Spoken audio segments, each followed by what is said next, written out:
Hello, tribe. Welcome. Let's dive into the ethers, the archives. No, I don't have my cards, so I think we'll do something fun. I'm just gonna call all the spirit guides and angels and gods and goddesses who want to come through, whatever they may say. I'm not gonna plan anything out or try to figure anything out. I'm just gonna basically say whatever I hear.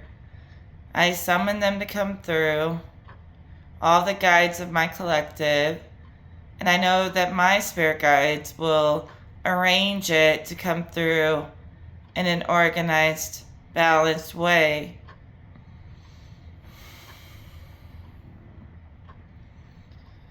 So if somebody's spirit guides are a little upset with them,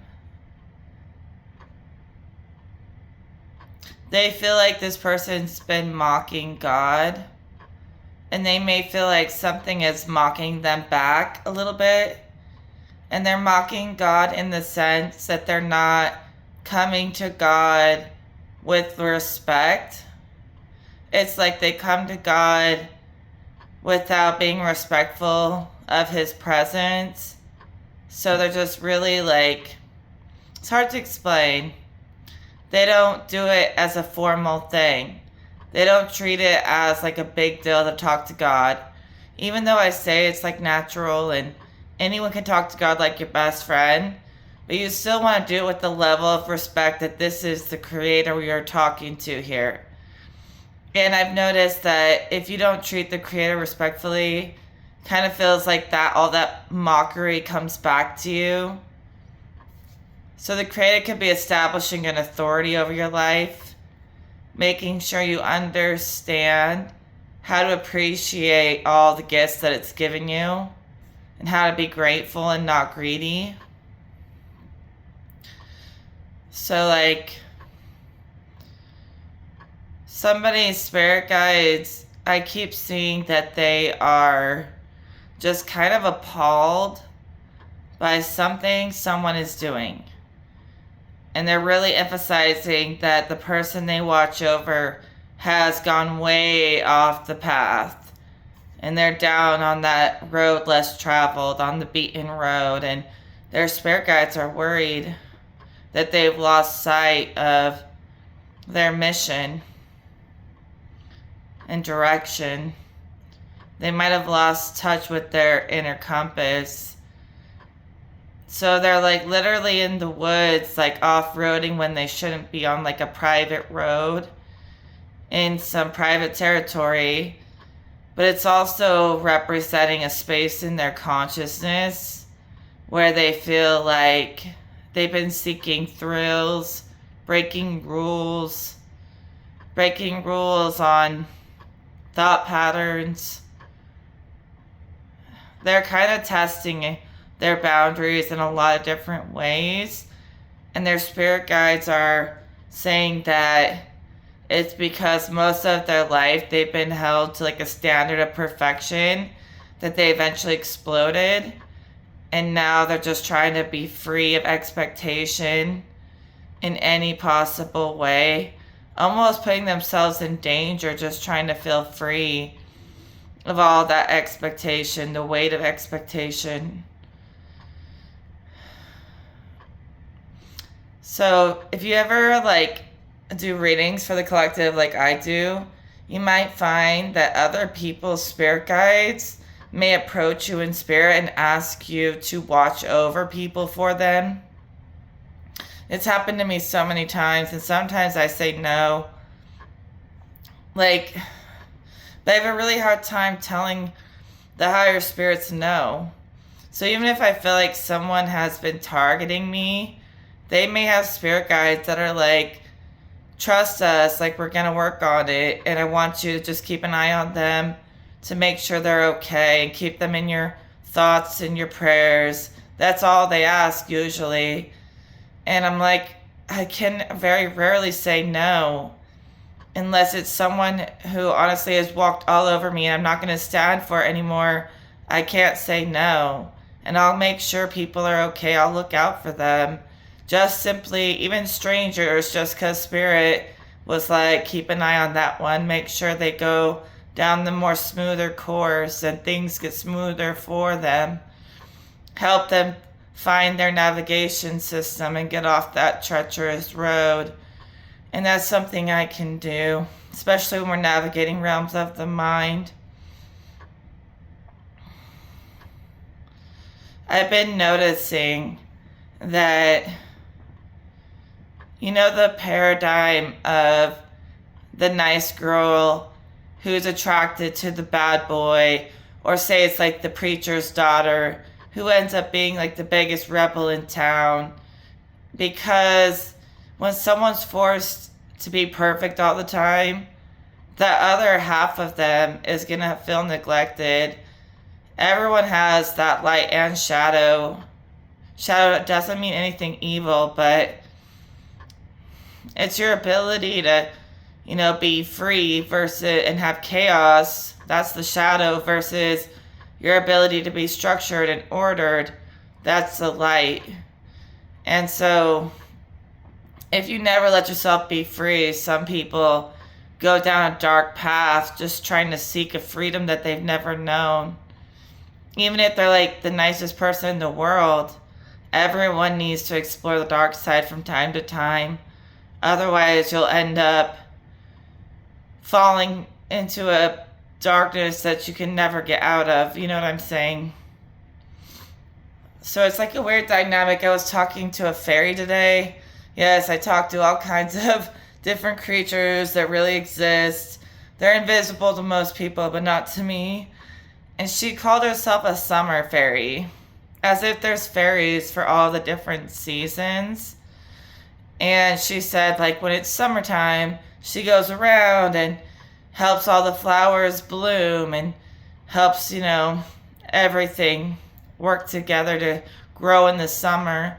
But there's like winter and fall and spring fairies as well. And, they help things to turn over and transition from life to death or death to life. But summer is really like this ray of sunshine who really like goes around and kisses the flowers to make them bloom and sprinkles everything with pixie dust to wake it up in the morning. Like, she's so beautiful. And the fairies were telling me they're kind of like aspects of the nature, like elementals, but they're not like oversoul elementals, but they're elementals in the sense that they're an extension of nature. And there's lots of different kinds, but they're seasonal ones. And this fairy was telling me that the summer fairy became like a dark fairy and fell into a really corrupted place, basically fell in love with a wicked spirit. And they were saying it's because no one ever let her be anything but sunshine that she fell in love with darkness. What more can you expect when someone's never able to be free in their darkness? And now she's a different kind of fairy. She's still a summer fairy, but you'll notice the energy of sunshine for the whole collective is different now.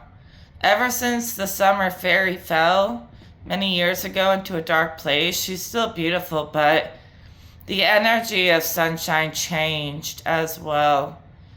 The whole collective mind fell into a darker dimension and kind of normalized it. It was never normal to me, but it's like part of our evolution to explore the underworld. That's something Spirit says right now. Anyways, that dynamic is going on. Good girl gone bad or something like that.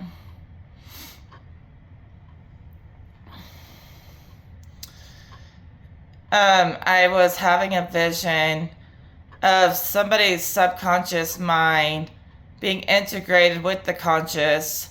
So they have the sun and the moon. And usually the subconscious mind calculates the conscious mind in the background. So it's usually doing all the quiet calculations while our consciousness is here in the present. But when you awaken the subconscious and the shadow integrates with the conscious light, you're actually starting to live out the deeper details of your psyche that used to be hidden.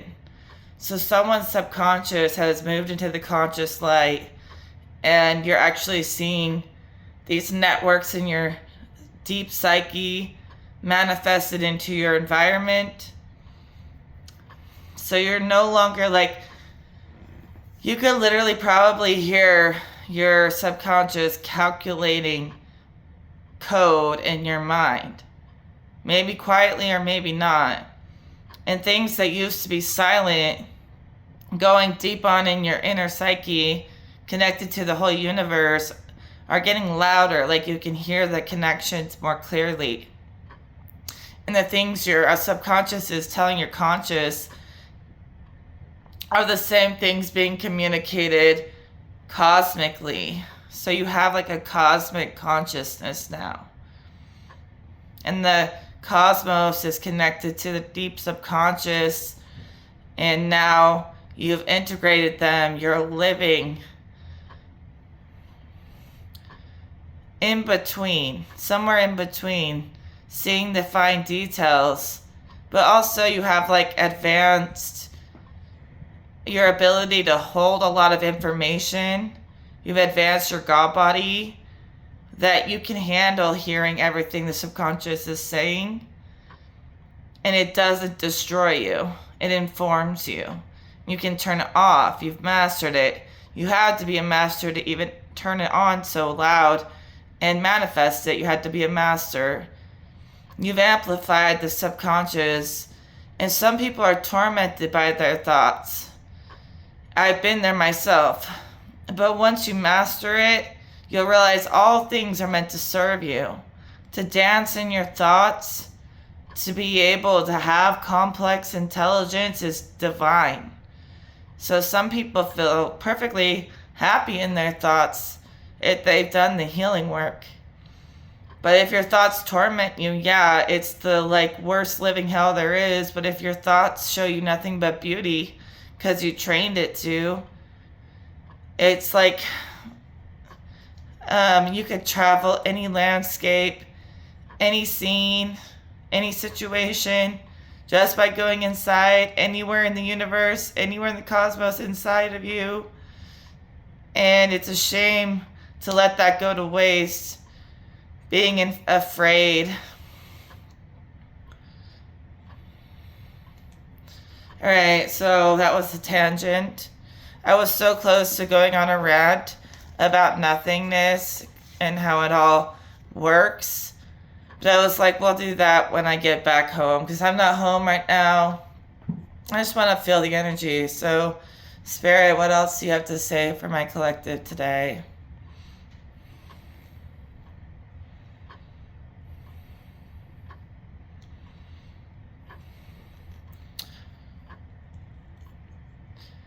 So, somebody feels like, again, these spirit guides, I think these are the same ones who were saying someone was off their proper path or something. They have the same signature of them.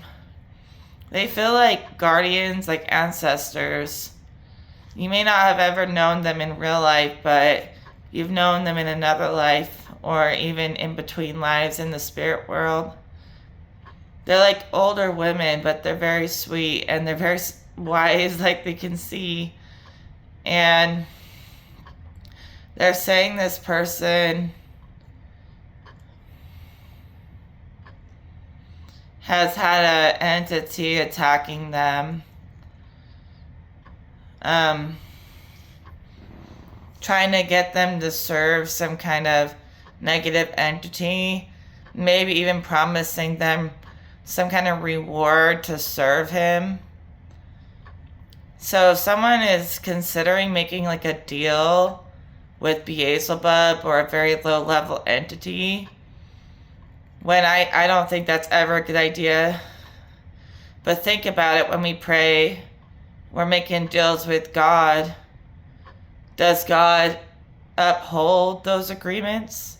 Maybe not every time, but What's the difference between making a deal with the absolute or some demon? I actually had a vision about this yesterday. Somebody being offered, like they were really suffering with some illnesses or something, and this demon was like, I can heal you if you allow me to work through you and experience life through you. Because it had no body, so it was like, I can heal you, and all I want in return is time to be in your body and experience the physical world and having a body. And the girl was like, saying no, but then she was thinking, how can you heal me if you're a demon? And he was like, well, maybe I'm not a demon. And he's like, I've always had natural healing abilities. I'm just a being. You don't have to label it demon or angel. He said, I have healing abilities. I want to help you. And I'm offering, but he was demonic because he had no body. And he even said, yes, I'm very fallen, but I still have gifts to help people. You know, I can have both. And he was not fully wicked, but too wicked to have his own body, but not wicked enough to lose his natural gift of healing. That was a vision I had. And I thought about it, and I'm like, wonder if she should take the deal. I mean, making a deal with him is really no different than making a deal with any other being. And if he has healing abilities, he's not all bad. Oh, that's like something, we're going to leave it there. If you even believe. But making a deal with God, God will never punish you or trick you. It's trustworthy.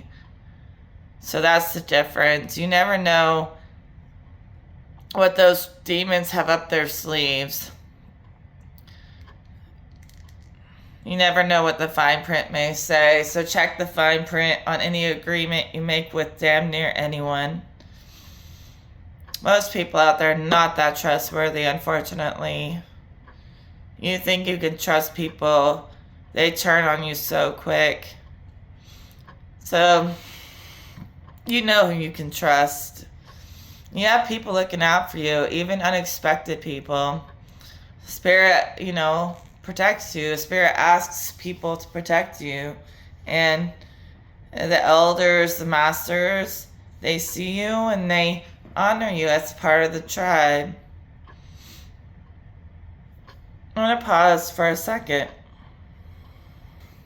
So if you are feeling really crappy and God's not helping you, and maybe you are really close with God and you pray every day and God's not helping you, and then a demon comes in to offer its help, God could be testing you right there to make sure you're not going to accept it and that you're going to, continue to pray and work with God. You could be tested in your relationship and your trust with the Creator in those moments. And personally, I enjoy feeling good in life.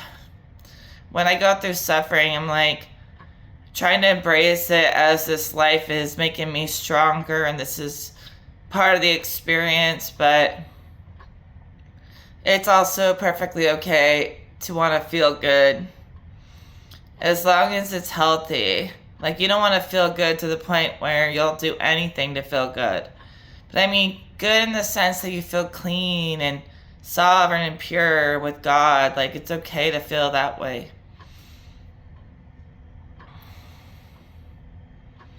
And if you're the type that gets more power out of negative energy, more power to you, because I don't do that. And I hate feeling negative energy, but I can deal with it when it happens.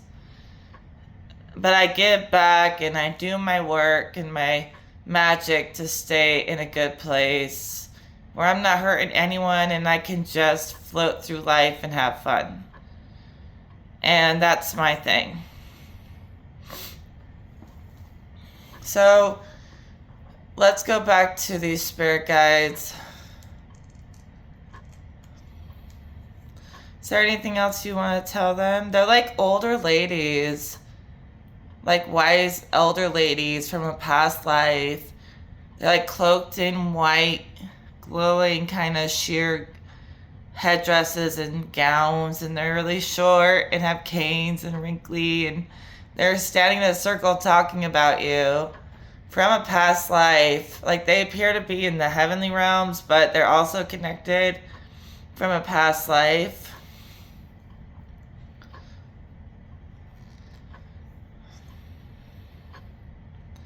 You're supposed to be a very important person, and you know it. That's why when you don't fulfill maybe the pressure you felt your whole life to fulfill some kind of crazy high expectations even comes from even a past life. Because you could have had a past life where the elders held counsels about you and thought that you would be the one. And even in past lives, they've been saying for a long time that you were meant to be great or do something great in this world. And you got past life pressure of greatness put up, and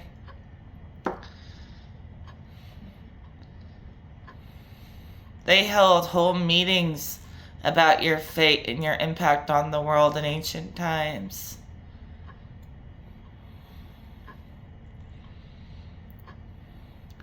Something has been trying to get into your aura. I see this little gremlin creature trying to get into your aura, like a thought form. But he's not your thought form. It's somebody else trying to affect you. Somebody else sent like a negative thought form to attach to your aura to try to feed negative energy into your space and make you embody negative energy. It's been making you want to act irrational or crazy or do crazy things, dangerous things that you wouldn't normally do. I also saw a scene from Twilight from your spirit guides. Even though I don't like the movies, I love the books. I read all the books, but the movies kind of sucked. They were too like kiddie for me. But in Twilight, when she's trying to get her vampire boyfriend to come back, she puts herself in a bunch of dangerous situations, trying to off herself just to make him feel her energy and come back to her. So maybe somebody's also been acting out because they're missing some kind of long lost love, or there's a void of a love even greater than this life that they're trying to find or summon. Alright, the energy is very calm right now. I almost feel like it's so quiet. It's like too quiet. Someone wants you to know that they're at peace, they're restful, they're calm, they're okay. And you can be okay with others being okay.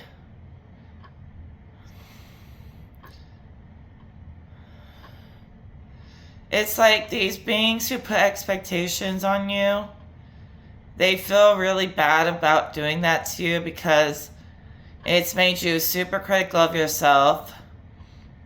It's made you reject them, and it's made you want to go the dark side more than you were ever supposed to. I mean, go the dark side to heal your shadow, but this attachment that was attached to someone's aura, that thought form that was like putting negativity in their space, came from them opening a door of doubt. And that doubt was instilled in them by people they looked up to, even guides. And they feel like they pressured them too much to the point where they're rejecting love and turning more towards the negative and feeling like things are not okay when they are okay, always looking for the worst. You know, they're always pressured to make sure everything's okay, so now they feel like nothing's ever okay. And sometimes they just gotta accept that they don't have to uphold this thing that was put on them. You also see them inheriting something that they're supposed to start carrying or wearing that's very old, that was passed down, that will help protect them from this attachment to their aura. But don't worry, we're clearing it now. This attachment has just come from being very risky, taking a lot of risks and having a lot of doubt, but it's not regular doubt. You have the kind of doubt where you feel like you might be able to fix it, but you become so fixated on fixing it and that it's only starting to make it worse. There's almost a point where you have to accept that it is fixed. It is done. It's like you perpetually keep things alive to fix over and over again, and at some point you gotta let it be complete and start a new chapter with yourself. Be real and honest with yourself, they say. They say be real with yourself. They say like you feel like you've had to veil yourself and cover yourself and maybe even feel like you have to be something else to fit in, and they want you to like really look in the mirror and be real with yourself and figure out who that is and say F it to all that other stuff that people put on you, because people don't know what's best for you. And these people who did that now see that. So they really feel like putting that pressure on you did more harm than good. And they're starting to feel like you need to trust yourself more. Sure, you can have a huge spirit team, all the help in the universe, but it all comes back down to trusting yourself and your intuition. You gotta have that in the bag. So they are saying, like, we never meant to lead you astray, but go inside more and trust yourself. Look at yourself, see yourself. Namaste, your soul. And, see, like, you have a lot of spirit guides. The ones we were talking to are from a past timeline, elders. They felt bad. And then there's another spirit in this light that feels bad, that reflects many lives of people putting pressure on you. And then there's even greater spirit guides like masters who have never led you astray, and other ones who are apologizing because they feel like they had their best interest for you, but it did more harm than good, they said. So release yourself from that. Seeing yourself clearly, it'll clear the path easily. You don't have to navigate a maze. The answer will appear right in front of you. It'll be simple for you. Let go of the labyrinth, the maze, all the stuff you felt like you've had to navigate alone and calculate alone. You already have the answer. You are the answer. Okay? I keep wanting to cough. I keep getting this tickle in my throat. Maybe there's some things that you've been really wanting to say. And say it from your soul, Spirit says. Also, coughing helps to like expel negative energy if you do it with intent. So I'm likely clearing out blockages in the energy for you and for all of us, which is okay. So you have masters watching over you, and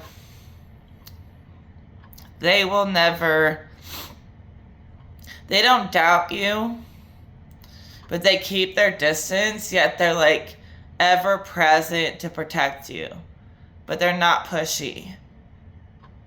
So like you have to go to them. They're waiting for you to come to them.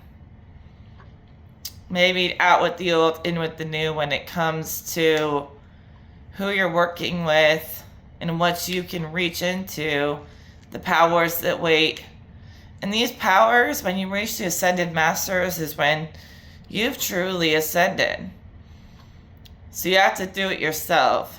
You can't even reach them unless you've done the work yourself. But no matter what anyone says about you or against you, these masters are on your side. They're like my spirit guides a little bit in the fact that they ask you to look out for people, even when it's hard. You're an overseer of many good things. So, anything else from the spirit? It like starts as a sentence and then turns into a vision, then turns into a message, and then it hits a completion. I'm like, okay, anything else?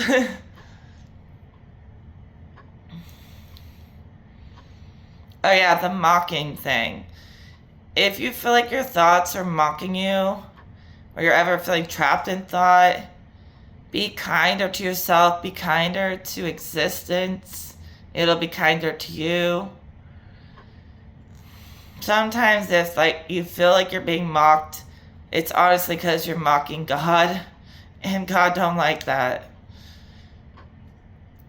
So take your prayers like a little bit more personal and make it a little more sacred, like go into a sacred meditation or sacred space when you pray.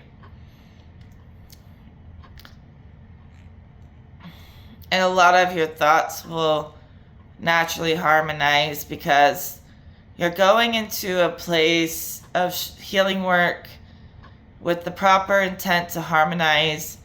And when you light candles and keep things clean and set up crystal grids and pray, you're setting intent with each one of those little moves to harmonize your inner world. And so when you dive in with God, those intentions are fulfilled by you putting in those little steps. Just those little extra steps that you're doing are really working in any of your practices.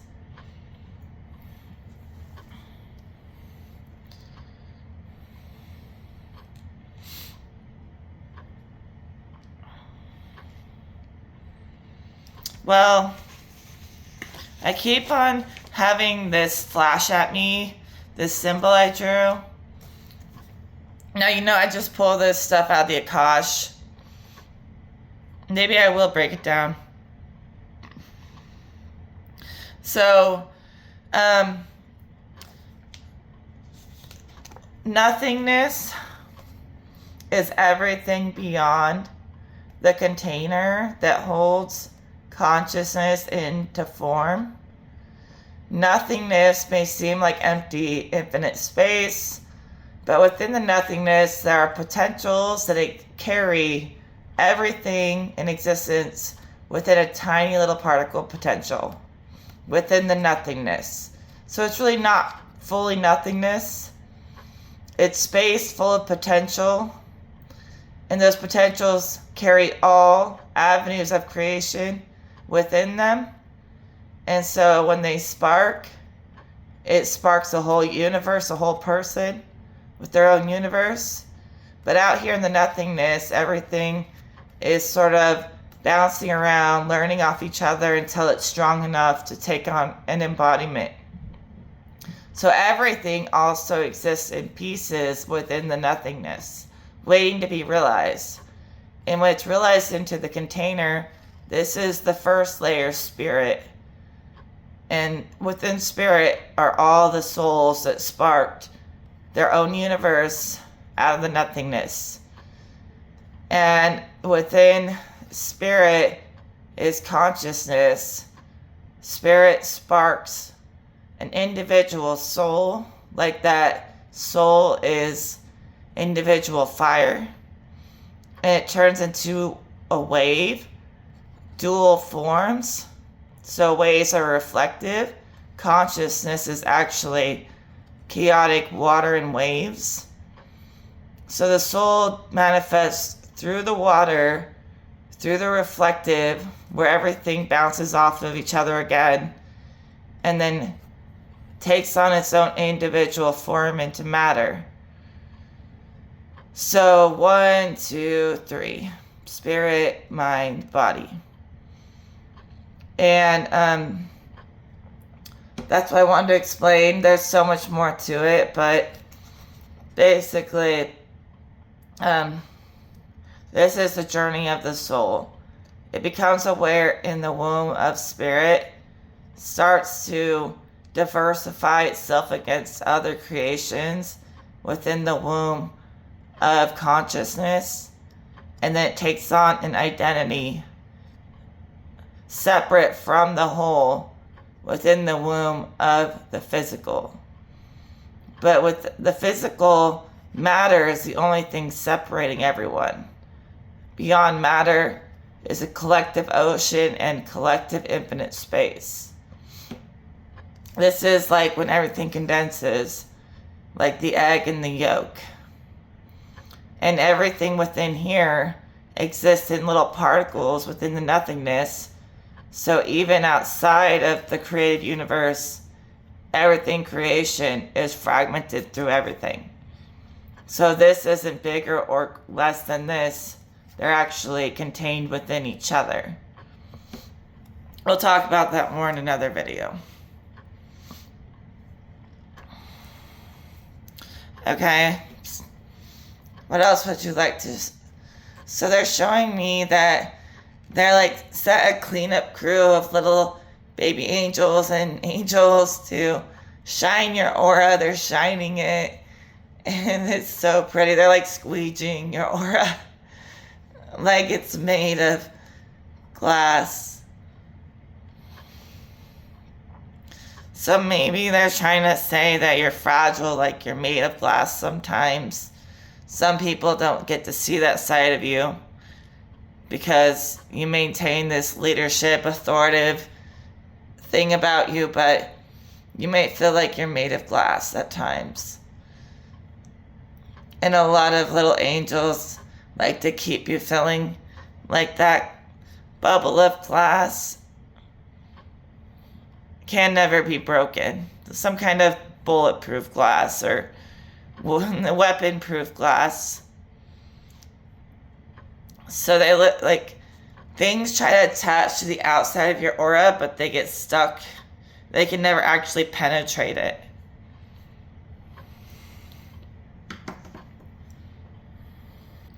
And they say, you know that you're pretty invincible, especially when you travel out of body. One of your best kept secrets. So another thing Spirit was saying is you could be seeing your energy body or the energy body of the earth even more. Seeing fairies or even just seeing like electric light and grid networks and sacred geometry or whatever. No drugs needed.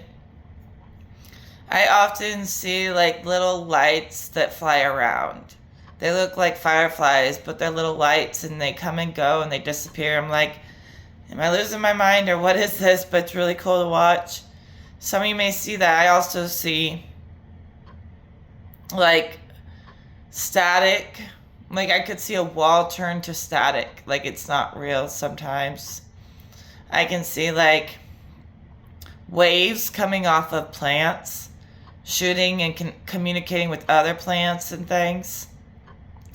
So some of you are seeing that a lot too. And earlier today I was like, had all this built up energy, all this fire and transformation, right?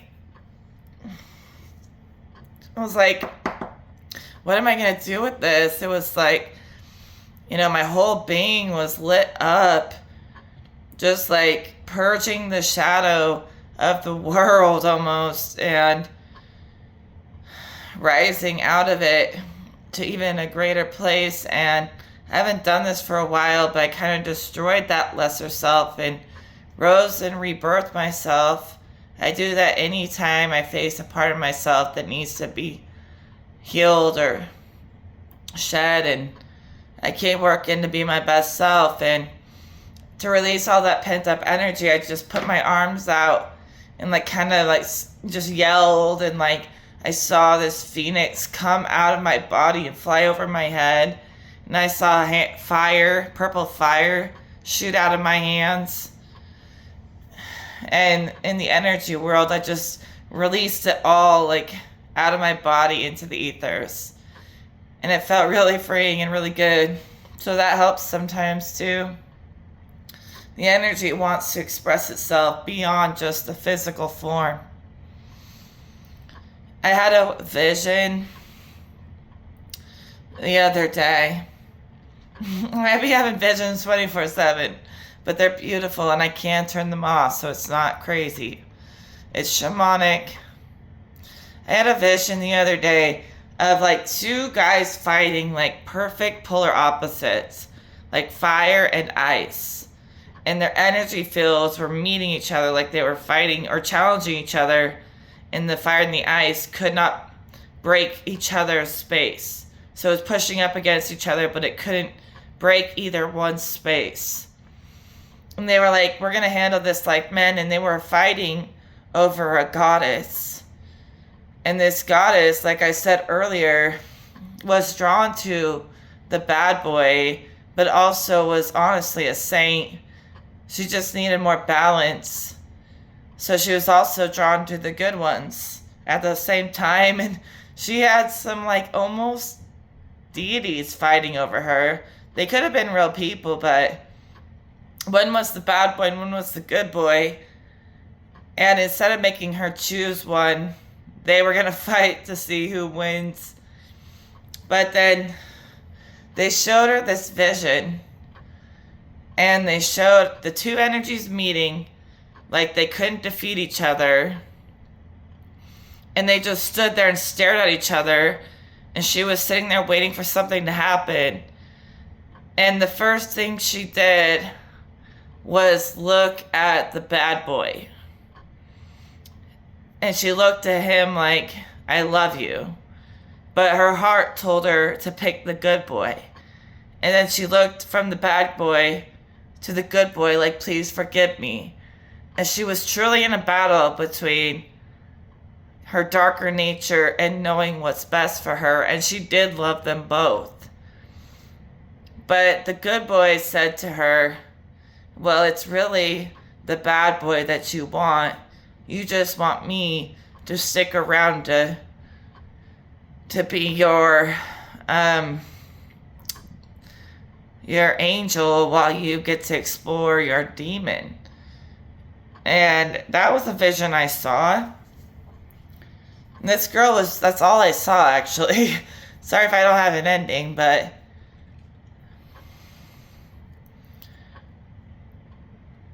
I think she ended up following what her heart really desired.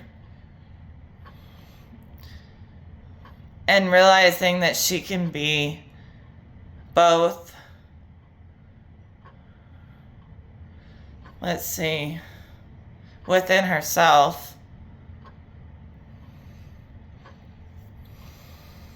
This has something to do with the path that she has been choosing, and realizing that, like, let the path that serves you best find you and choose you. So instead of her having to make a choice, she just let her heart decide, and she let the universe choose the path of least resistance. It's like her picker was off and she was always picking the hardest, most treacherous path. And when she gives the will to God, the path of least resistance is shown. And in this situation, that's the way to go.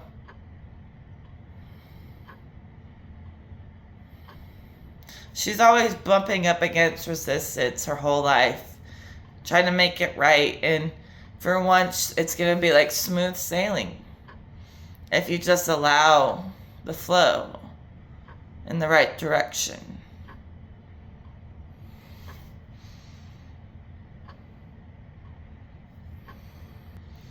Well, I think we're going to wrap this up. Is there anything else you'd like to say, guides, for my collective or for whoever this is for today?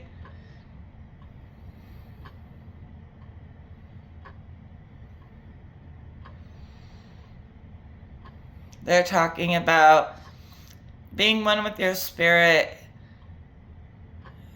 Don't get embarrassed for standing out and being really unique and silly sometimes.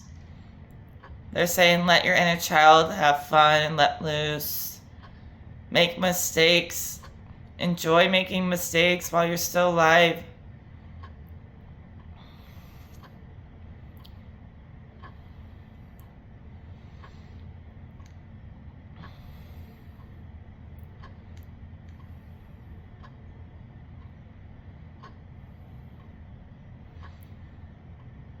Yeah, they're saying, like, don't be overly critical of yourself and others. Sometimes, like, criticizing others just reflects that there's something in you that feels chained up and you want to be free like everyone else is. So instead of jumping straight to judgment, take a page from some other people's books about how to be free in new ways that are perfectly benevolent, but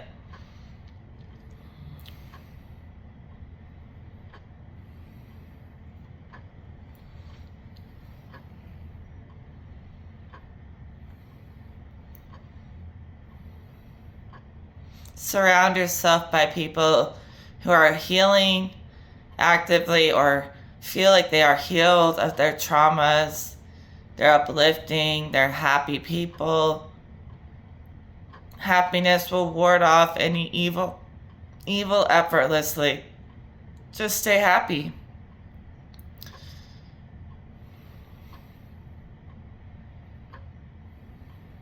When you do what you do because it makes you happy, you come from pure intent, and that makes big changes in people's lives. Like, for you to do what you do for happiness and not just for money, it's a rare thing. For you to be unashamed of your happiness, unembarrassed of your bliss, it's a rare thing.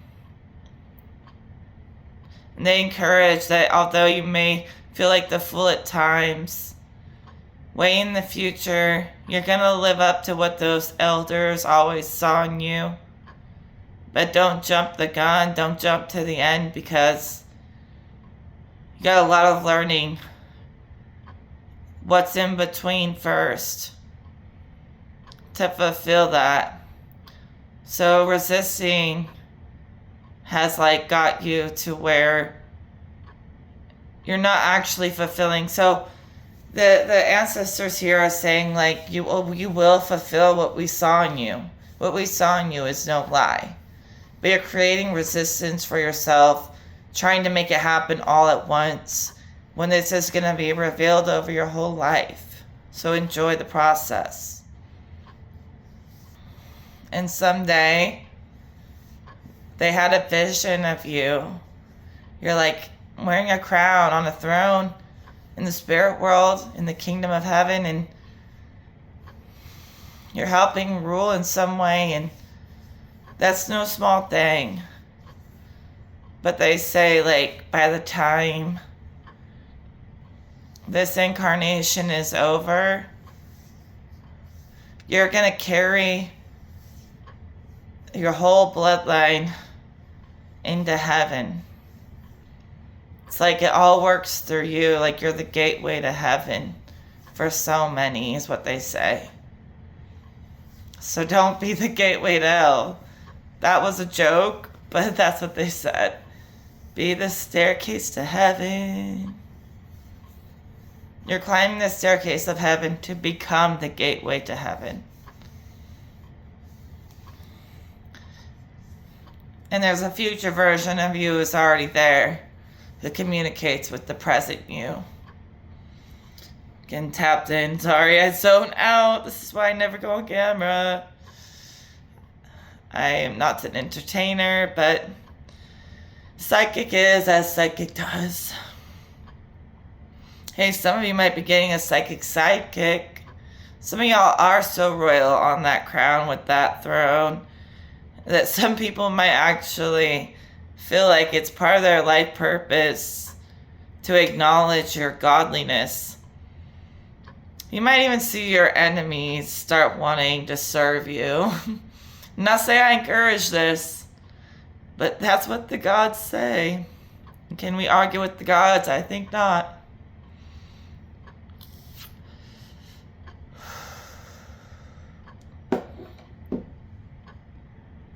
Please know I'm kidding, because I don't actually think anyone should have to serve anyone unless you want to do that in private or something. But they were joking. They're saying, like, in ancient times, you would have had somebody kissing your feet, and there are kingdoms where you get to feel that authority, that power. You'll feel really powerful if you stay true to the proper path, especially in the next life. They're preparing something for you, like a chair on the council or something. You're preparing to become a guide yourself, actually. You already are. Well, I think that'll be the end of the message for today. There are many worlds to explore beyond this body. It's all in there, but it's also all out there too. So, travel in or out, it's all the same stuff. And it's going to be beautiful. No, it is beautiful. It's always going to be just as beautiful as you, right? So they say, because you have that like glass looking aura, or maybe you could call it you have like a glass heart. Be very delicate with yourself. It's okay that you're fragile, and be delicate and kind to yourself for that. And also show other people the same kind of delicate, calm energy that you would show yourself. Well, that's all for this message, everyone. I will talk to you in the next video. Take care.